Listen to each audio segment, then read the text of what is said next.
Hello everyone, welcome back. In this video, I will show you how to stake CRO on the new crypto.com application. For that, you need to launch your crypto.com app. Now over here on the home page, you will be able to see this earn option.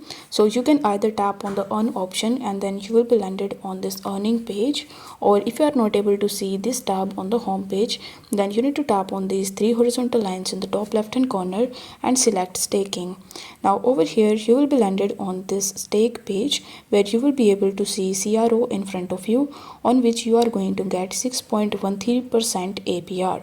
So you need to tap on the stake option over here and then enter the amount of CRO that you want to stake. Then you will be able to see your estimated APR and the reward that you are going to get in a year. It will also show you the staking timeline, which includes your staking date and the reward that you get. Over here you will also be able to see your estimated unbound period, which is of 29 days.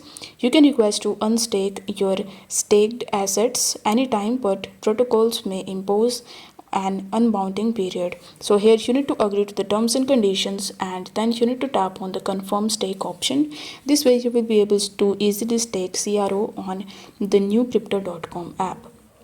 I hope this video was helpful, and if it was, then don't forget to like the video and subscribe to the channel. Thank you so much for watching.